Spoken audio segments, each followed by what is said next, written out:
So one of the questions I get all the time is, how do I know if I'm tired or I'm burned out? And this is a great question because many of us are working, we have families we're juggling, we have activities, we have a million things going on at night, in the morning, and it's just exhausting to just go through our week sometime. And then you can stop and go, oh my gosh, am I ever not tired? Or is this something bigger? Is this burnout?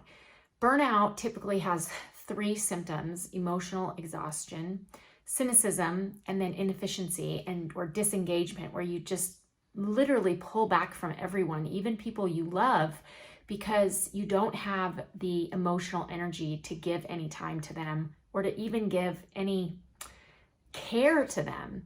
And most of the time, this is at the expense of our own health. And then we find ourselves numbing at night, doing unhealthy behaviors, watching Netflix, drinking alcohol, disengaging from our family, not talking at the dinner table, not answering calls from friends, not answering invitations from friends or family to engage with them.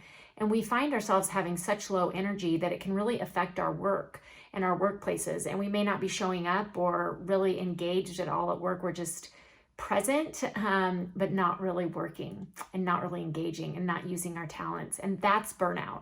And burnout is a serious problem, and specifically a serious problem for women, especially women who are working moms, women who are underrepresented minorities, and women who are leaders. Those are the top three risk factors right now who are burning out and leaving the workforce in the United States due to the pandemic and other things going on.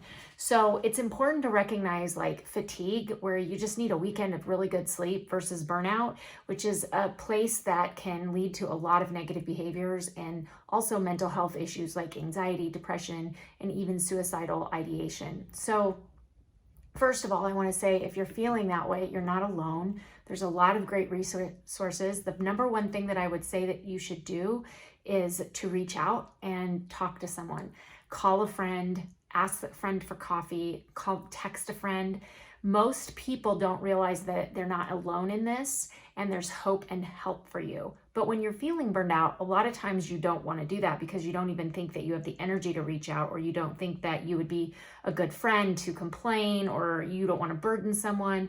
So it's also really important for us to watch out for one another. Our friends, our family, our coworkers, our spouses, our kids can burn out. And just to recognize how just a phone call, a text, reaching out and asking someone how they're doing could be life-saving. So that's the difference between burnout and fatigue. If you're liking this channel, please subscribe and share with a friend who might be burned out, might just be tired, but really needs to hear this today.